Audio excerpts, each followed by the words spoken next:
Busquemos nuestra Biblia, por favor. Y quiero invitarles al Evangelio de Juan esta mañana.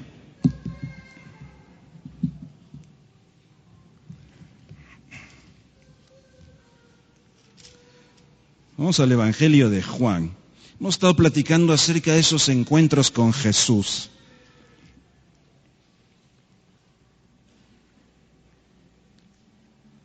Y hoy me gustaría que tomemos unos minutos para recordar quién es Jesús y qué tenemos al encontrarnos con Él. Que eso pueda llenar nuestro corazón, que pueda recordarnos esa gracia de su obra en nosotros, que podamos vivir bajo esa bendición del Señor. Y sobre todo, querida iglesia, que esto nos recuerde que necesitamos seguir anunciando el mismo mensaje. Fíjense que vamos a estar en Juan capítulo 10, pero no podemos ir a ese capítulo sin antes ir al capítulo 9. Así que vamos a Juan capítulo 9. Vamos a ver algunos versos acá, ubicarnos en la escena, y luego nos detendremos en el capítulo 10. Juan capítulo 9. Aquí está todo el cuadro de lo que va a ocurrir en el capítulo 10.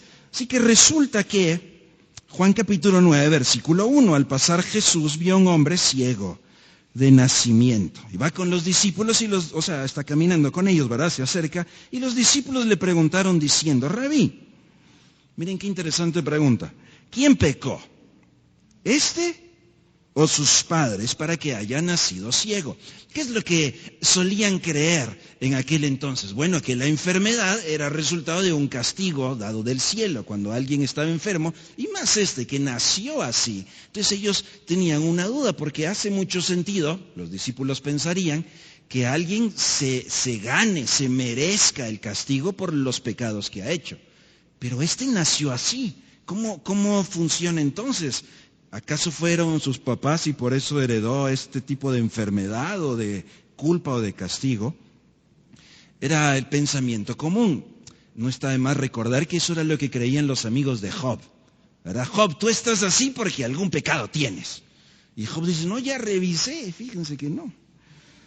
Entonces respondió Jesús, no es que pecó antes sus papás, ni sus papás.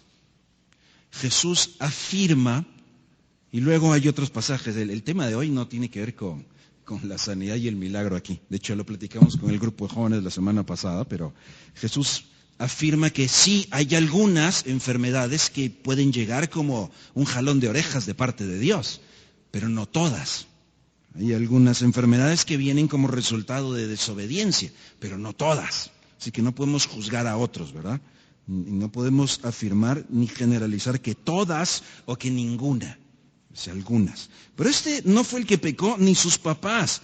Realmente él está ciego y está aquí para que las obras de Dios se manifiesten en él. Jesús dice que la ceguera de este hombre realmente es aquí una oportunidad para que resplandezca el poder de Dios. Es que solo Dios es luz y solo Dios da la vista. Ellos entendían muy bien eso. Ellos sabían en el Antiguo Testamento Dios es luz y Dios es el que ilumina y Dios es el que puede darle la vista a un ciego. Lo que Jesús va a afirmar en este pasaje es que Él es Dios. Él le va a dar la vista a este hombre. En un capítulo anterior, Jesús también había afirmado y había dicho que Él es la luz del mundo. Así que en el capítulo siguiente tenemos a un ciego a quien Jesús le va a dar la luz. Lo interesante es que este hombre no solamente recibe la luz física, no solamente recibe la vista, sino que también va a recibir la luz espiritual. Miren, por ejemplo, el capítulo 9, estamos en el versículo 11, es que se juntó la gente, los que le conocían, los vecinos, y le preguntaron en el verso 10, ¿cómo te fueron abiertos los ojos si este nació ciego? Jamás ha visto, lo hemos conocido toda su vida. Y en el verso 11 responde y dice, aquel hombre que se llama Jesús hizo lodo, me untó los ojos y me dijo, ve a Siloé y lávate. Y fui y me lavé y recibí la vista. Primero solo está contando lo que pasó. Dice, un señor se llama Jesús, me dijo, yo hice eso. Pero vean que conforme este hombre es acusado, este hombre tiene que responder un montón de preguntas, este hombre tiene que enfrentarse a los líderes, pero miren el final de la historia de él aquí en el versículo 35. Oyó Jesús que le habían expulsado. Aquí hay una nota terrible, vamos a hablar acerca de eso un poquito más adelante. Los fariseos lo expulsan. ¿Sí? Y Jesús hallándole le dijo, ¿crees tú en el Hijo de Dios? Versículo 36 respondió él y dijo, ¿quién es, Señor, para que crea en él?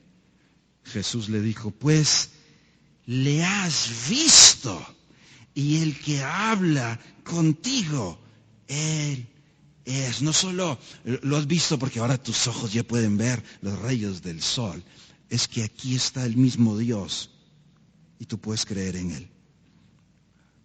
La luz espiritual. Versículo 38, y él dijo, creo, Señor, y le adoró.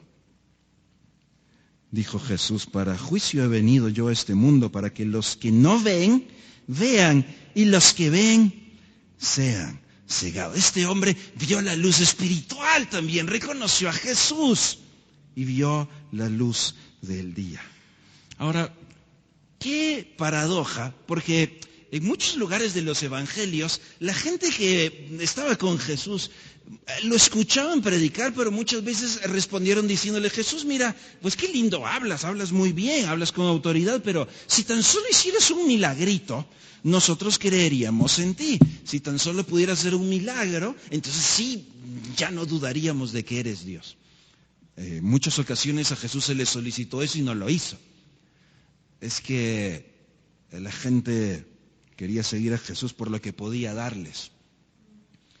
Y hay una diferencia entre seguir a Jesús por lo que Él da que por lo que Él es. Entender quién es Él y que entender lo que Él nos da. O sea, ir a buscarlo porque nos va a dar beneficios, realmente es muy frágil. Eso no es una fe sostenible. ¿Y qué pasaría si Dios no los diera? ¿Y qué pasaría si Dios no responde? ¿Y qué pasaría si Dios no hace lo que tú quieres? ¿Los seguirías todavía? Jesús les decía, no, si quieren mejor váyanse. Y muchos se fueron. Ahora, la paradoja está en que aquí hay un milagro. Aquí es visible. Y hubo una discusión en todo el capítulo 9, pero esperaríamos entonces que al ver el milagro, la respuesta fuera, oh, ahora creemos que tú eres la luz, ahora creemos que tú eres Dios. Pero no fue así. No fue así. Frente a los milagros, la respuesta de muchos, lo que hubo fue incredulidad. Y peor, en el capítulo 9, los que se suponía que más sabían, los estudiosos de los sagrados escritos, los líderes religiosos, los fariseos, que supuestamente eran los iluminados, se volvieron ciegos. ¡Qué trágico! Miren qué pasó, versículo 16. Estamos todavía en el 9. Versículo 16, cuando hubo este milagro, no podían explicar qué pasó, la gente no tenía una respuesta, así que lo trajeron con los fariseos. Versículo 13, llevaron ante los fariseos el que había sido ciego. Uy, había un problema. 14, era día de... Jesús sigue haciendo cosas los sábados. Viola la ley. No puede venir de Dios y viola la ley de Dios. Otra vez haciendo cosas del día sábado. Versículo 15. Volvieron pues a preguntarle también los fariseos cómo había recibido la vista. Y él les dijo, me puso lodo sobre los ojos, me lavé y veo. Entonces algunos de los fariseos decían, ese hombre no procede de Dios, porque no guarda el día de reposo.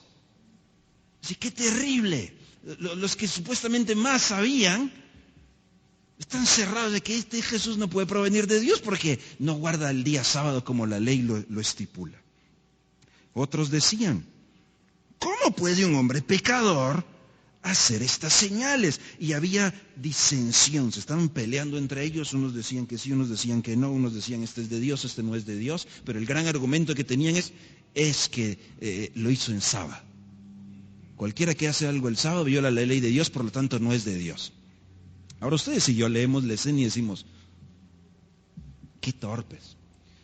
Pero ojo, nosotros que también tenemos conocimiento de las Escrituras, ojalá no caigamos en ser algunas veces ciegos ante ver la obra de Dios porque no encaja con mis patrones, de mi costumbre, de lo que yo sé, de lo que yo aprendí, de mi forma religiosa de ser. 24. Entonces volvieron a llamar al hombre que había sido ciego y le dijeron, da gloria a Dios. Nosotros sabemos que este hombre es pecador. Los líderes religiosos estaban llamando a Jesús pecador. Dicen, no te fijes en él es pecador. Mira, ya que pues te sanó, no importa qué pasó, pero pues a Dios dale gloria. Pero a este tipo no, este es un pecador. Terrible. Ciegos. Versículo 29, nosotros sabemos, decían los fariseos, que Dios ha hablado a Moisés. Estamos seguros, Moisés, si viene de Dios. Pero respecto a ese, vean cómo se dirigían a Jesús. Qué distancia, qué rechazo, qué desprecio. Ese no sabemos de dónde viene. Los doctos, los conocedores. Aquel hombre simplemente hizo lo que Jesús le dijo. Versículo 40, después de que Jesús dice que vino a este mundo para que los que no ven vean y los que ven sean cegados, entonces, versículo 40, algunos de los fariseos que estaban con él, como que sospecharon que le estaba tirando un metamensaje aquí. Algunos de los fariseos que estaban con él a oírle esto le dijeron, ¿acaso insinúas? O sea, este pecador que no sabemos, imagínense, están aquí ante los grandes líderes religiosos, los intocables. Y este fulano pecador, que no sabemos de dónde viene, ¿acaso te atreves a decir, qué abusivo, se atreve a decirnos que nosotros somos ciegos? O sea, déjame ver si escuché bien, le dicen los fariseos. A ver, déjame ver si te entendí bien antes de que te caiga el pelo. ¿Estás insinuando que nosotros somos ciegos? Y Jesús dice, pues sí, así es. Jesús le respondió, si fueras ciegos no tendrías pecado, mas ahora porque decís vemos, vuestro pecado permanece. ¿Qué está tratando de decir Jesús? Miren, aquel ciego, el que es sanado, él sabía que era ciego, no podía ver. Así que también supo cuando ya podía ver, supo cuando ya tuvo la vista. Y concluyó, es de Jesús, es enviado de Dios. Los fariseos, que con sus propios ojos podían ver a Jesús, podían ver las obras de Jesús, se rehusaron a creer. Ciegos. Mientras que un ciego ve la luz, los que decían ver la luz, Jesús los llama ciegos. Ahora, recuerdan que leímos que habían expulsado a este pobre, ¿verdad? Tú que andas con ese pecador. Pues fíjense que estos fariseos, los líderes religiosos, en lugar de ser aquellos que cuidadosamente atendían a alguien en necesidad como el ciego, lo que hicieron fue expulsarlo. Miren qué contradicción. Lo expulsaron del rebaño del cual eran responsables. Ese era el tipo de personajes con los que nos enfrentamos aquí. Sin embargo, el ciego encontró en Jesús al verdadero pastor. Y lo que leemos en el capítulo 10 es el contraste entre Jesús, el verdadero pastor, y estos fariseos que eran los falsos pastores. Y Jesús lo que va a hacer es, una vez más, va a poner en relieve la gran diferencia, el gran contraste, y los va a acusar, y el punto es, no los sigan a ellos. Deben escuchar y seguirme. A mí, diría Jesús. Pero el pueblo tenía que tomar una decisión. Lo que vamos a ver en el capítulo 10 es un marcado contraste entre esos malos líderes religiosos y Jesús. Fíjense, si ustedes y yo nos transportáramos en el tiempo, ¿verdad? Cayéramos aquí en esta escena y hiciéramos una pregunta así abierta en el pueblo y preguntáramos, ¿quiénes son los líderes espirituales del pueblo aquí? Los fariseos. Ellos hubieran levantado la mano y hubieran reclamado y hubieran dicho, nosotros. Ellos se autodenominaban, y vean que esto es una metáfora, ¿verdad? Los pastores del pueblo. No es un título, es una metáfora de la función. En otras palabras, ellos se creían los conductores autorizados del pueblo. O sea, quieren algo del pueblo, tienen que pasar por los conductores autorizados, ¿verdad? Los guías del pueblo, los fariseos. Los que dicen cómo se hacen las cosas, los fariseos. Los que mandan, los fariseos. Los que llevan a la gente a Dios, los fariseos. Los que le dicen a la gente que dice Dios, los fariseos. Que hay mediadores entre Dios y los hombres. Ellos hubieran dicho, tranquilos, ¿quién se está ahí sublevando? Si aquí los fariseos son los que mandan. Pero ellos fueron los opositores más férreos de Jesús y de su mensaje. Qué gran contradicción. Así que en el capítulo 10 vamos a encontrar un par de alegorías, parábolas dirían algunos. Vamos a ver la reacción de ellos, que dicho sea de paso le adelanto, no entendieron. Y luego viene la explicación de Jesús. Claro, no entendieron, si estaban ciegos, no veían las verdades espirituales. Así que en los versículos 1 en adelante del capítulo 10, Jesús va a contar una alegoría, algo que ellos identificaban muy bien de la vida cotidiana, pero luego va a ser una aplicación directa. La alegoría se centra en dos elementos. Estos son los dos elementos de toda la conversación que viene. La puerta y el pastor. Jesús va a hacer una comparación del rebaño de las ovejas y del pastor, del redil de la puerta, para que el pueblo pueda entender a quién tienen que seguir y para que aquellos líderes malos pudieran reaccionar. Estaban tan duros que no lo hicieron. Leamos versículo 1 en adelante. De cierto les digo, el que no entra por la puerta en el redil de las ovejas, sino que sube por otra parte, ese es ladrón y salteador. Todo el mundo entendió eso, todo el mundo lo sabía, lo miraban a diario. El que entra por la puerta, el pastor de las ovejas es. A este, o sea, el pastor de las ovejas, abre el portero. Las ovejas oyen su voz y a sus ovejas llama por nombre y las saca. Cuando ha sacado fuera todas las propias, va delante de ellas y las ovejas le siguen porque conocen su voz. Mas al extraño no seguirán, sino huirán de él, porque no conocen la voz de los extraños. Todo el mundo debió haber entendido la figura, porque eso era cotidiano. Lo que no entendieron fueron las implicaciones espirituales. Quizás nos ayuda a repasar un poquito qué es el redil. Dicen algunos autores que era muy sencillo. Era una especie de pared de piedras, probablemente, dicen algunos, de unos 3 metros de altura.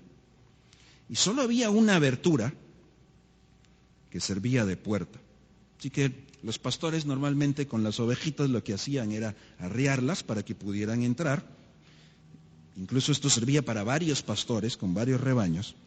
Y había uno que se quedaba en esa abertura, la puerta, el que hacía vigilia, el que hacía guardia. En la mañana los pastores llegaban y de hecho es muy curioso, si quieren vayan un día por ahí a YouTube y vean cómo algunos pastores llaman a las ovejas y es muy curioso cómo responden. Entonces llegaban, hacían el llamado que tenían que hacer y las ovejas suyas lo reconocían y salían. Este portero, que también podía ser uno de los pastores, su trabajo era dormir en esa entrada y vigilar.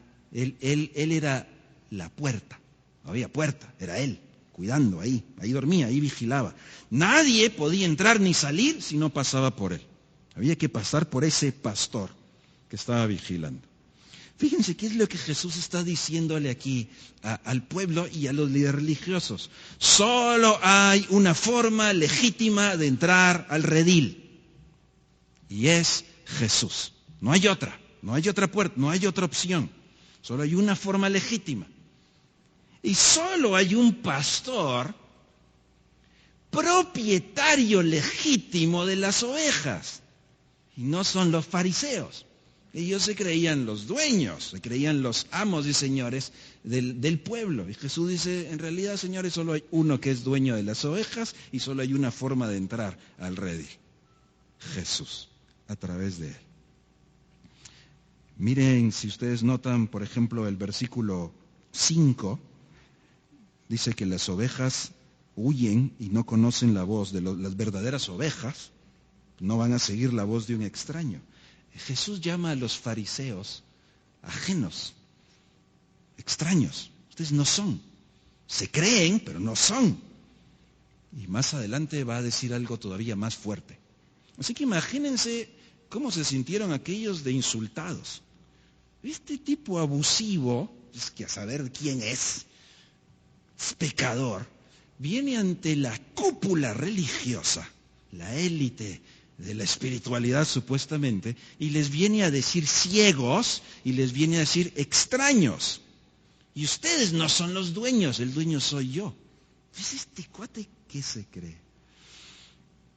Israel había sido guiado por pastores falsos que los desviaron del verdadero conocimiento del Mesías y de su reinado. En vez de llevarlos a Jesús, los atraían a sí mismos, los apartaban de él. Querida iglesia, hoy hay mucha gente que ha sido guiada por el error, el que sea, por ideas equivocadas, las que sean, de donde sean, no importa, pero al final de cuentas con una vida conducida por el camino equivocado, por voces equivocadas, las que sean, no importa ahora cuáles sean, ese no es el punto. El punto es, necesitamos el mensaje verdadero de Jesús para escuchar la verdad e ir por el camino verdadero, volver a esa verdad. Necesitamos a Jesús. No hay otra forma de entrar al redil sino Jesús. Hay mucha gente buscando a Dios, buscando la verdad, buscando esperanza, y las busca en el lugar equivocado, escuchando voces equivocadas. Solo hay una, y es Jesús. Así que él contó esta pequeña historia, y miren qué fue lo que sucedió. Versículo 6. Esta alegoría les dijo Jesús, pero ellos no entendieron qué era lo que decía. Pobres, ¿verdad? Estaban ciegos. Pero además tenían otro problema. Y es que con su legalismo, ese es su apego rígido a las normas religiosas, ¿cómo iban a escuchar algo que tenía que ver con un cuidado como el pastorcito cuidaba a las ovejas? Ellos no iban a entender eso. Ellos no les importaba eso. Ellos no les importó este ciego que fue sanado. A ellos les importaba que fue un sábado. Ese es el problema. Eso es lo inadmisible. ¿Qué te pasó? Da igual, es que hubo algo el sábado. ¿Qué fue la salvación de Hubo algo el sábado. Es el problema, ellos están encasillados en eso. Uno que nació con ceguera desde el nacimiento, nació así, fue sanado milagro sábado. A ellos les preocupaba el sábado. Entonces no entendieron. Jesús tiene que hacer la explicación. Versículo 7. ¿Recuerdan cuáles eran las dos palabras claves? Puerta, pastor. Puerta, pastor. Les dice que hay una puerta, hay un pastor. ¿De qué está hablando? Este pecador que a saber quién es que nos viene a insultar. Entonces Jesús les voy a explicar quién es la puerta y quién es el pastor, para que les quede muy claro. Por si no están suficientemente ofendidos, pobres fariseos, ahora viene la ofensa todavía más clara. Que les quede clarísimo. Y que todo el pueblo que está ahí tome una decisión. ¿A quién van a escuchar? Versículo 7. Volvió pues Jesús a decirles: de cierto les digo, Yo soy la puerta de las ovejas. No se requiere que aquellos pensaran, ok, lo que estás tratando de decirnos es, miren el verso 11, yo soy el buen pastor. Jesús es la puerta, Jesús es el buen pastor. De hecho, son dos de estas frases famosas de los 7 yo soy en el Evangelio de Juan. Si Jesús es la puerta y Él es el buen pastor, el dueño de las ovejas, ¿quiénes son los fariseos? Versículo 12. Los asalariados, que no son el pastor, de quien no son propias las ovejas. Y dice, señores, ustedes no son los dueños de las ovejas. Bueno, y eso tal vez no sonaba tan ofensivo, ¿verdad? Lo que suena aquí ofensivo es que los versos 12 y 13 dicen que estos, que no son los dueños, son del tipo de contratados, empleados, siguiendo la analogía que Jesús está contando, pero son de los malos trabajadores, porque cuando ven venir el peligro, cuando ven venir al lobo, salen corriendo. No le importan las ovejas. Es decir, tenían una labor que hacer, no son los dueños, se les encomendó algo y había pastores que lo hacían bien, es decir, pastores de ovejitas, ¿sí? En esa figura concentrémonos. Pero Jesús dice, ustedes son de los malos, ustedes se les coloca para que cuiden ahí un rebaño y ustedes ven que viene el lobo y salen corriendo. Ustedes no son el dueño y aparte son malos para hacer lo que se les encomendó. Así que la acusación no es la palabra asalariado, es que salían, no les importa. Pero ahora se pone peor. En el versículo 1, Jesús dijo que solo había una puerta y que cualquiera que entra por otro lado, quiere treparse, ¿verdad? Saltarse ahí las piedras, es un ladrón y salteador, dice Reina Valera, versículo 8. Todos los que antes de mí vinieron, ojo, no está hablando de los profetas del Antiguo Testamento, los que se autoproclamaron antes de que yo les esté diciendo esto, son ladrones y salteadores. La palabra salteador, algunos lo traducen como bandidos. Yo sé que en nuestro idioma no nos comunica lo suficiente eso, pero lo que esta palabra significa es saqueadores violentos. Son asaltantes.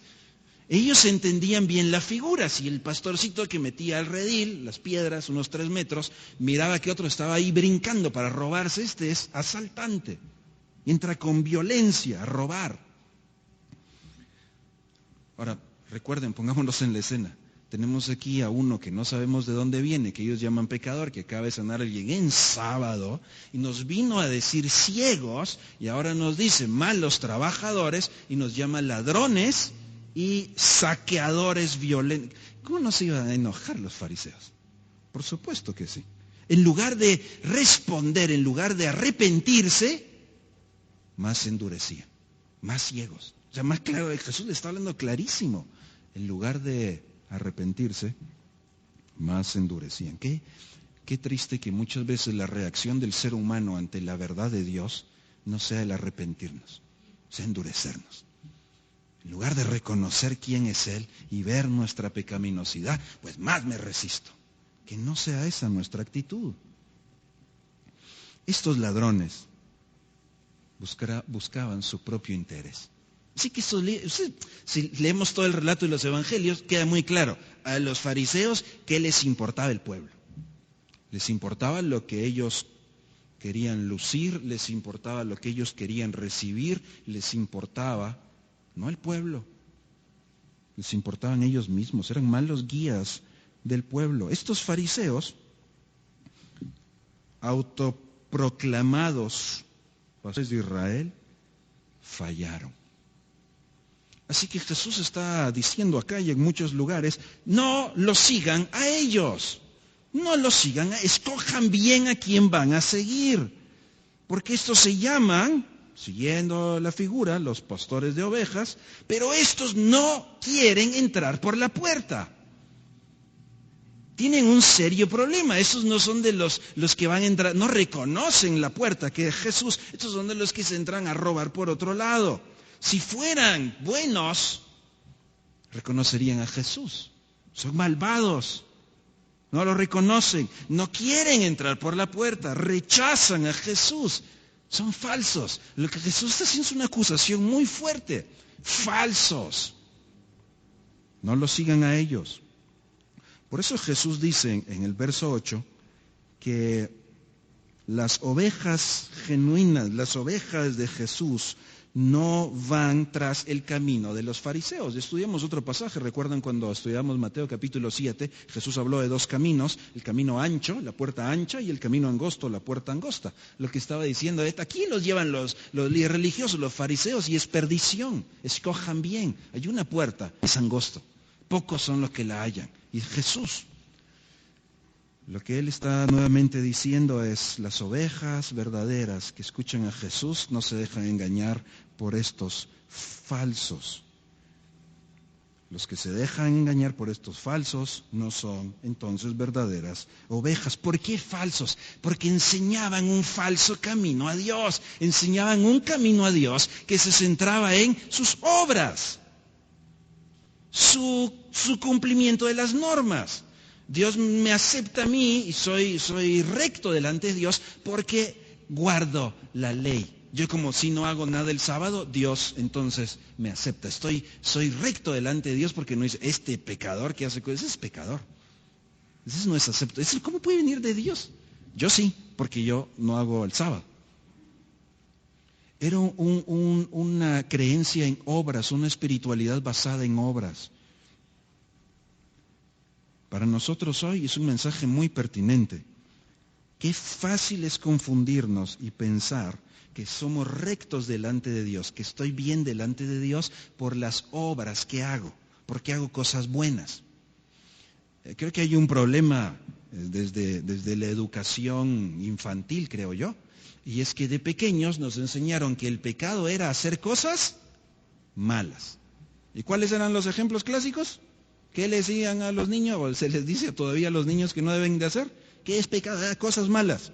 Jalarle el pelo a tu hermanita, eso es malo, es pecado, ¿verdad? Sacarle la lengua al profe, eso es malo, es pecado. Quedarte con el vuelto de tu mamá, es pecado, ¿verdad? Entonces, ¿qué pasó? Formamos una teología equivocada del pecado, porque pensamos que el pecado es lo que hago mal. Entonces, ¿qué pasó? Conforme fuimos creciendo, pues no solo ya no le jalamos el pelo a nadie, no sacamos la lengua ni nos quedamos con el vuelto, pero empezamos a hacer cosas que sí son buenas. Se nos dijeron, en lugar de eso malo, debería hacer cosas buenas. Debes congregarte, asiste al culto, debes leer la Biblia, debes orar. Entonces uno dice, bueno, le voy bajando a lo malo y pues más o menos le voy subiendo a lo bueno. Entonces ahora soy una persona recta delante de Dios. ¡Falso! Eso no es verdad, eso no es. Eso es un evangelio de obras. Eso está centrado en mí. El problema no es las cosas malas que hago. Es peor.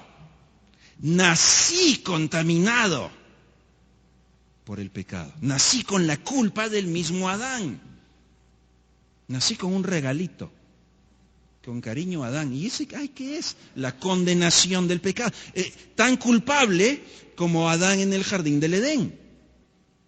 Yo no estuve ahí, pero eso pasó a toda la humanidad y naciste con eso. Ese es el problema. No es que no hagas las cosas malas que hace otra gente, no importa. Igual estás contaminado con el pecado. No, pero es que yo sí soy muy bueno, no importa. El más bueno de todos nació contaminado con el pecado, igual que tú, igual que yo. Ese es el verdadero problema. Lo que hago simplemente es una manifestación, una forma en la que se externaliza el problema que tengo adentro en el corazón. Ese es mi problema. Por eso, si te crees bueno, pues yo no necesito que alguien me tiene que arreglar nada, pues estoy bien. He seguido los mandamientos, dijo uno por ahí que llegó, ¿verdad?, a buscar a Jesús. Yo he seguido los mandamientos toda mi vida. Yo he hecho todas las cosas bien. De veras, sí, ¿qué más tengo que hacer? He hecho todo bien. Y este no entendió. Bueno, hacer una cosita más, pues, y me seguís. ¿Me querés seguir de verdad? Sí.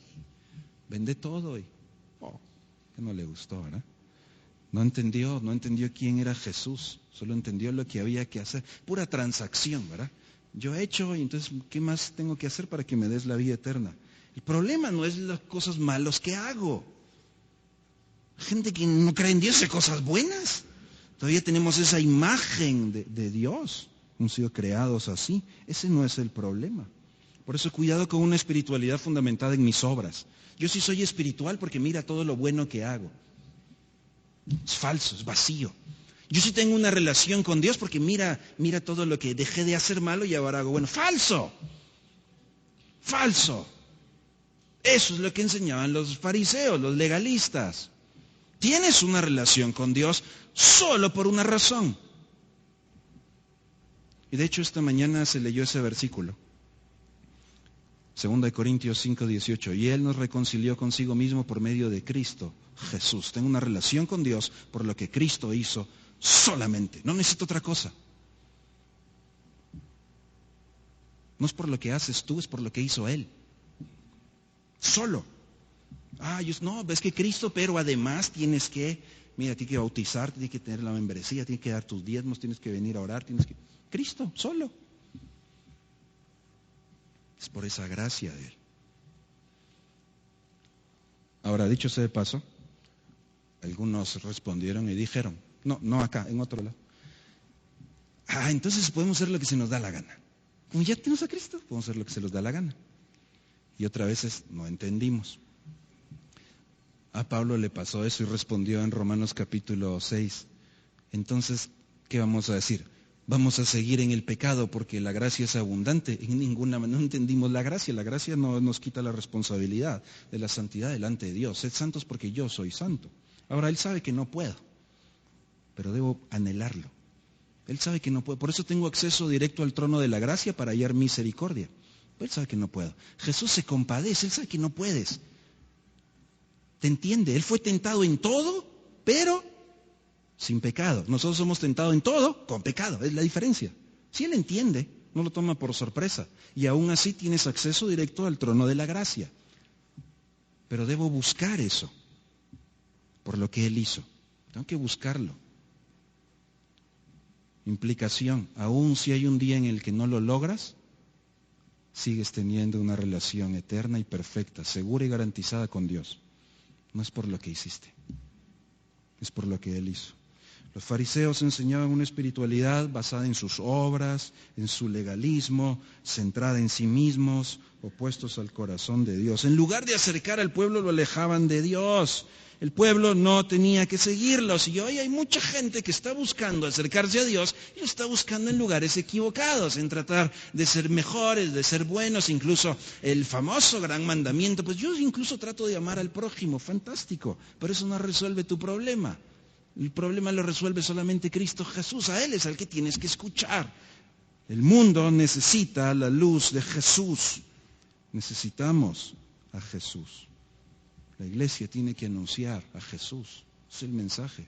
No es sé bueno, no es cambia, no es ven al culto. Es escucha y sigue a Jesús. No hay otra opción. Así que vean el verso 9. No vamos a llegar hasta el 42, no se preocupen. Vean el verso 9. Yo soy la puerta. El que por mí entra, los fariseos no querían. Pero cualquiera, el que entra ahí al redil por la una sola puerta, será salvo. Y entrará y saldrá y hallará pastos. Jesús deja un mensaje muy claro. ¿Quieres encontrar la salvación? No está en el cumplimiento de la ley, no está en la religiosidad y mucho menos está en estos señores llamados fariseos. Ahí estás equivocado. Solo hay una puerta y soy yo. Y ahí vas a encontrar salvación. No solo vas a encontrar la salvación eterna, vas a encontrar plenitud. Vas a encontrar el sustento espiritual para todo lo que necesitas. Todo lo que el ser humano está buscando y ese anhelo que hay en el interior no se va a llenar con cualquier otra cosa que no sea Jesús. Ahí está la salvación y ahí está el sustento pleno. Entrará, saldrá, va a encontrar pastos. Recuerden, la figura es de la ovejita, el bienestar, el sustento.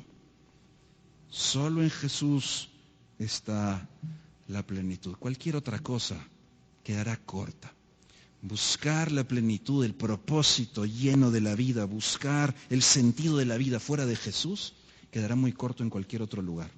Para este pueblo era en los fariseos. Para la gente hoy, ¿en qué será?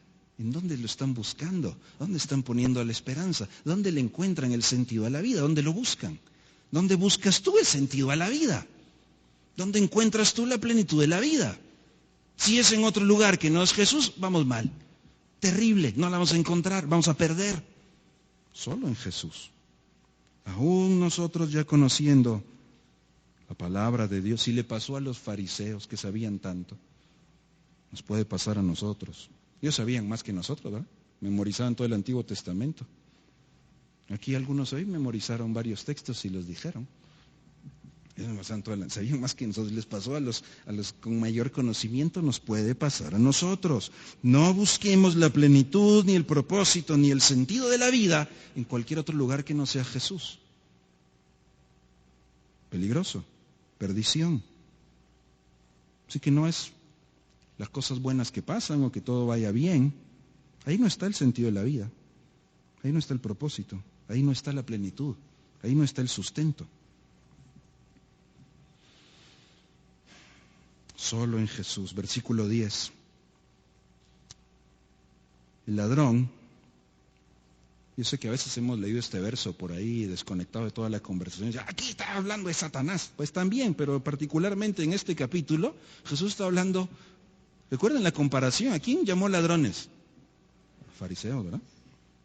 Pues está contando su analogía, explicándole. El ladrón no viene sino para hurtar, matar y destruir. Yo he venido para que tengan vida y para que la tengan en abundancia. Centremos primero en lo que Jesús acaba de decir de la plenitud. Él da vida en abundancia, que es la clase de vida que solo se va a encontrar en Jesús. Es la clase de vida que depende totalmente de la provisión y de la protección de Dios.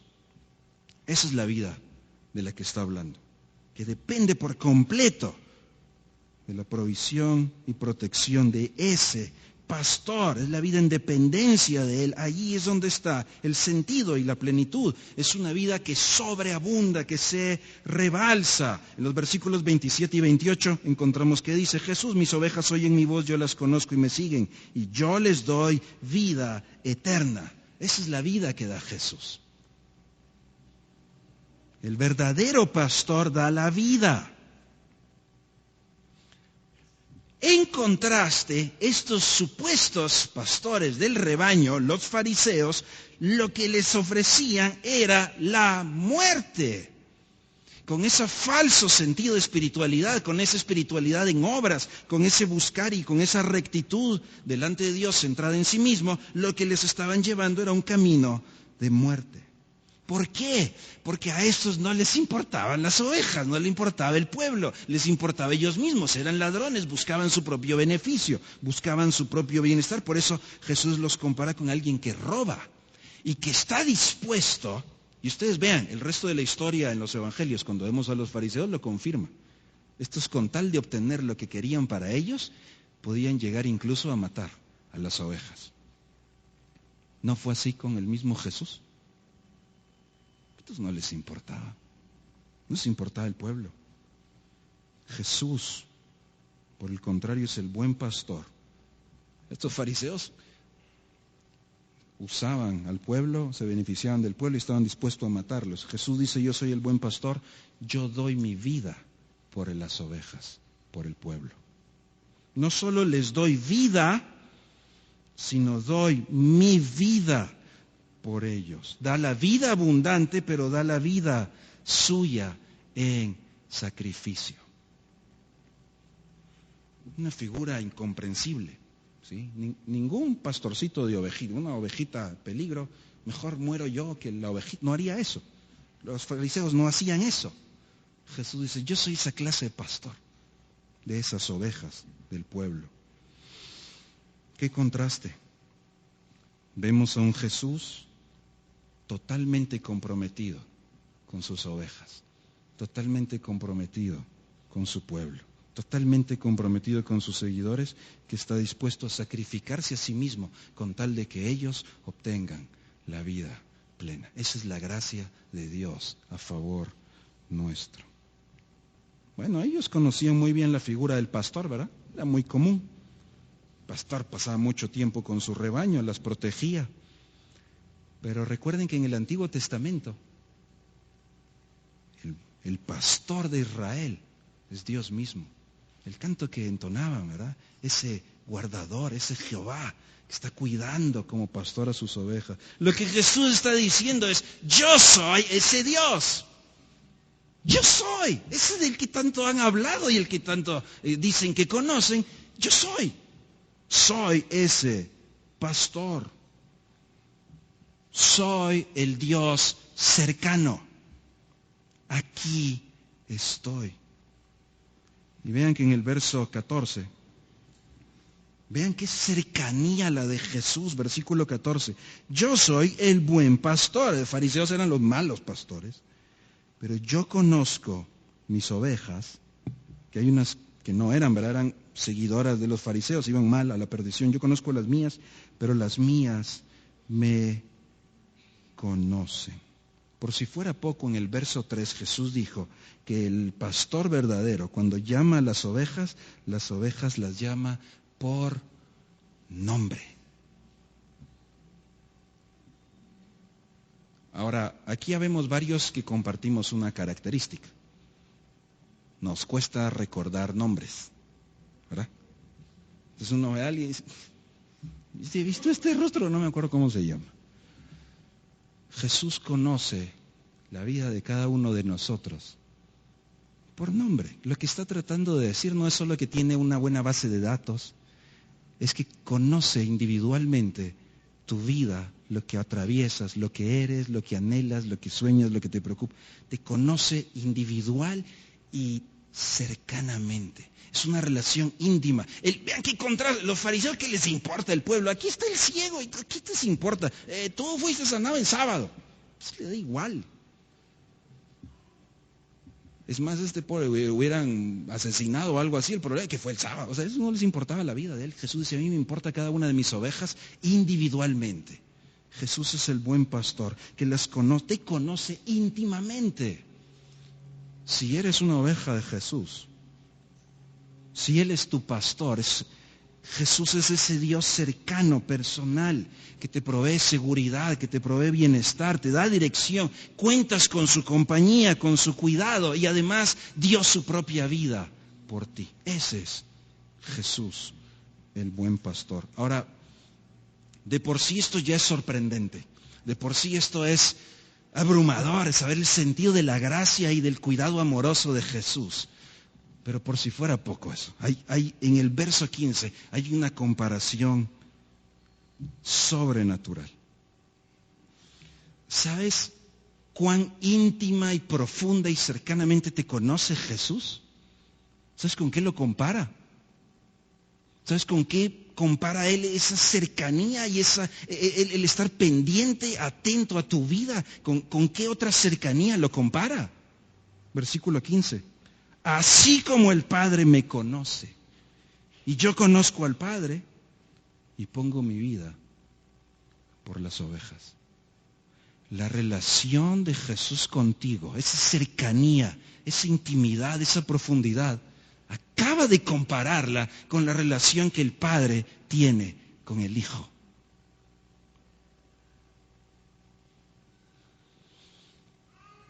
Ese Dios cercano,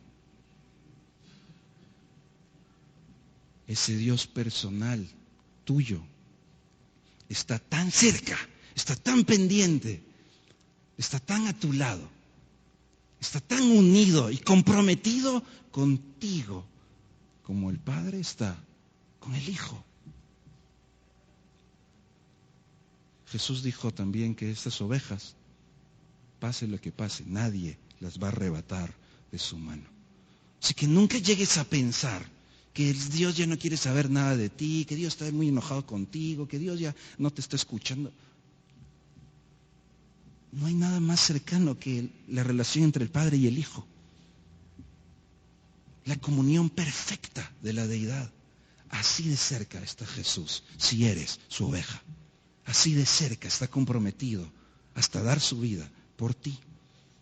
Así que no es simplemente una teoría teológica, es una realidad palpable. No hay otra cercanía más íntima y es garantizada y eterna. Tu vida y la mía no puede ser igual después de entender esto. El pueblo tenía que escoger porque los fariseos, los ladrones, saqueadores, asalariados que salían corriendo no tenían ningún interés. Jesús les está diciendo, soy yo. Soy yo. ¿A quién van a escuchar? El pueblo estaba siguiendo el camino de perdición, pero allí enfrente tenían el camino de la salvación. Nosotros también tenemos a ese Jesús. Leo nada más versículos 16 en adelante, hay muchos detalles que comentar aquí, pero solo menciono algo. Versículo 16, hay otras ovejas que no son del pueblo judío, nosotros. 16, también tengo otras ovejas que no son de este redil. Hay varios rediles, pero el rebaño es uno. Aquellas también debo traer y oirán mi voz y habrá un rebaño y un pastor.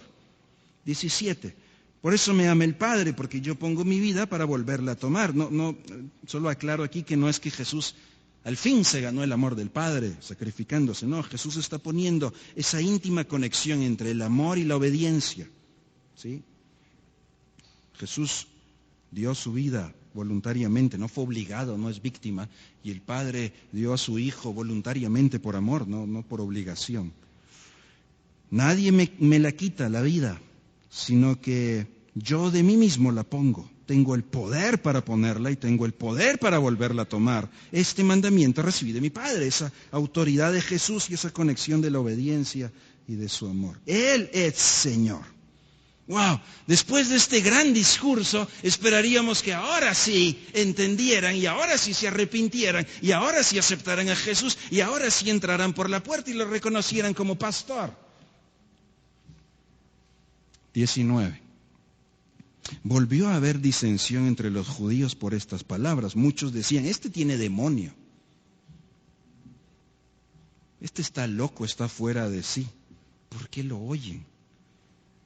Otros decían, estas palabras no son de endemoniado. ¿Acaso un endemoniado puede abrir los ojos de los ciegos? Qué dureza de corazón. Qué ciegos. Escucharon pero no entendieron. Bien, comenzó Juan escribiendo en su evangelio que a los suyos vino, pero a los suyos no le recibieron. Ah, qué dureza. Querida iglesia, ¿cómo está nuestro corazón ante la palabra de Dios? Ojalá que no sea la dureza la que nos caracterice.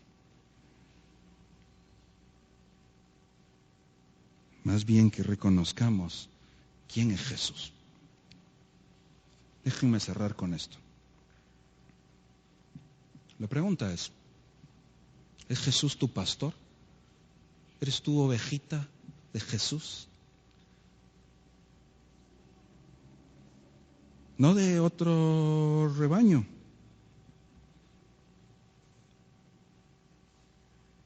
¿Él es tu pastor? En otras palabras, ¿lo sigues a Él? ¿Le obedeces a Él? ¿Oyes su voz y haces lo que Él te pide y te dice? O sea, esa es la evidencia, ¿no? Pues yo decía, pues Jesús, eso es fácil decirlo. La evidencia, cualquiera lo podía decir, la gente seguía aquí a Jesús. Pero rendir la vida ante ese pastor, Jesús, es otra cosa. Depender de Él y buscar el bienestar en Él es otra cosa.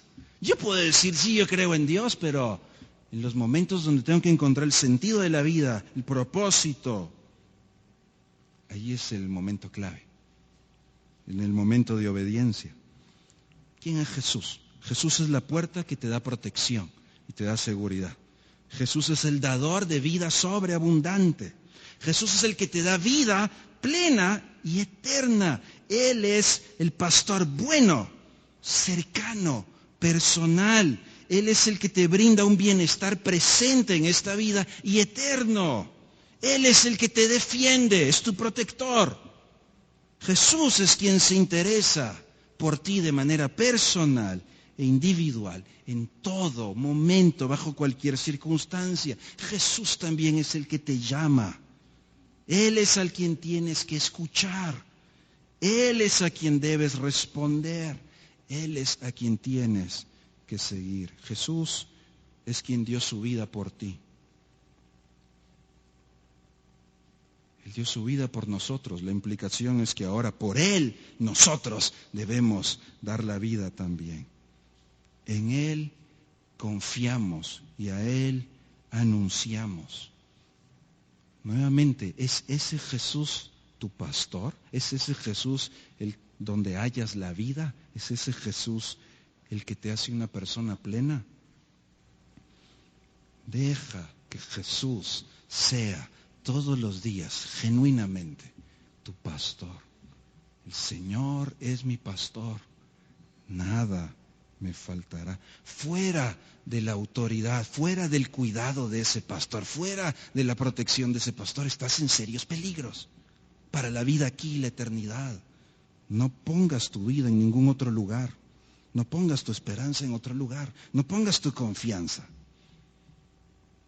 En Juan capítulo 10, Jesús es el buen pastor que da su vida por las ovejas. En Hebreos capítulo 13 es el gran pastor que resucita para salvar a sus ovejas. Y en 1 Pedro 5 es el principal pastor que volverá por sus ovejas. ¿Es Jesús tu pastor? ¿Eres oveja de Jesús? Porque de Él y por Él y para Él son todas las cosas. A Él sea la gloria por los siglos. Amén.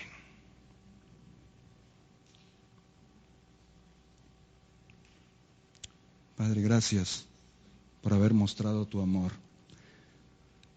al enviar a tu Hijo por nosotros.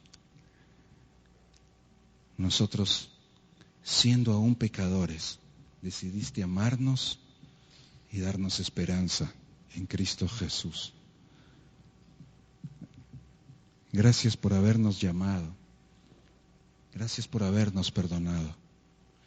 Gracias por habernos salvado, Señor. No lo merecemos. Aún siendo desobedientes, gracias porque nos amas igual. Señor, no queremos estar fuera del redil. No queremos entrar por otra puerta.